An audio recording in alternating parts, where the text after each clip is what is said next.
누가복음 14장.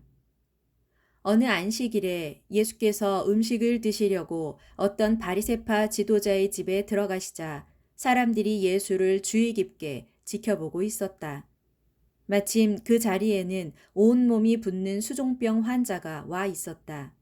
예수께서 바리새파 사람들과 율법 교사들에게 물으셨다. 안식일에 병을 고쳐주는 것이 합당한 것이요, 합당하지 않은 것이요. 하지만 모두들 아무런 대답이 없었다.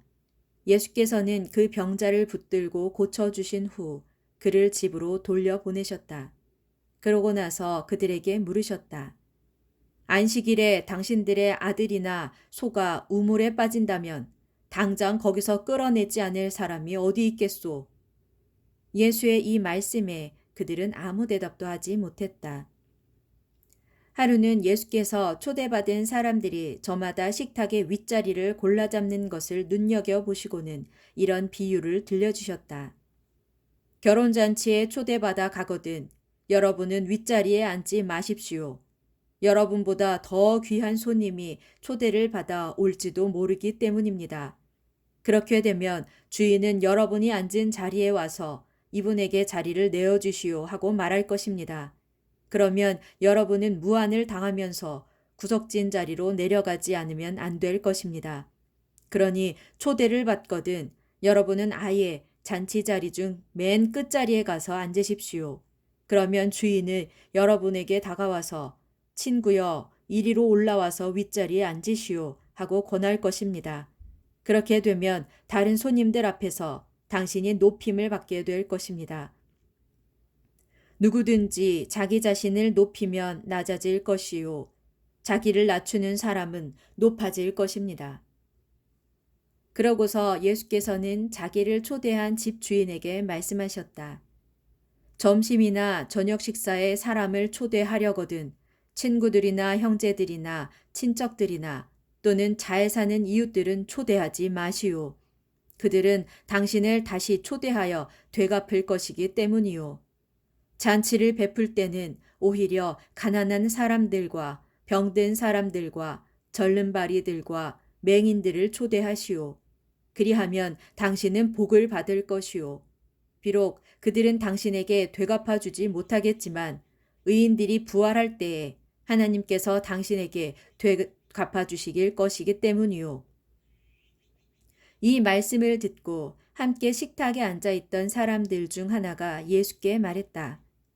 하나님 나라의 잔치에 참석할 수 있는 사람은 얼마나 행복할까요? 예수께서 그에게 비유로 말씀하셨다. 어떤 사람이 큰 잔치를 준비하고 많은 사람을 초대했소. 시간이 되자 그 사람은 초대한 손님들에게 종을 보내어 모든 준비가 다 끝났으니 어서 오시라고 전하게 했소.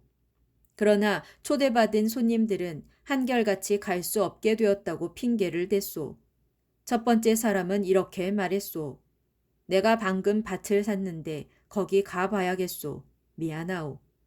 두 번째 사람은 이렇게 말했소.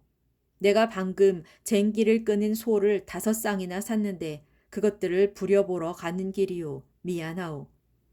세 번째 사람은 이렇게 말했소. 나는 방금 결혼한 몸이라서 도저히 갈 수가 없소. 미안하오. 종이 돌아와서 주인께 사실대로 보고했소. 그러자 주인은 크게 화가 나서 종에게 말했소.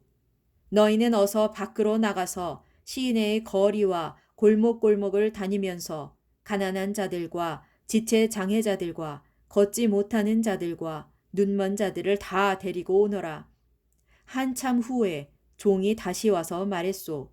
주인님, 저희가 주인님이 시키시는 대로 다 했습니다만 아직도 빈자리가 남아 있습니다.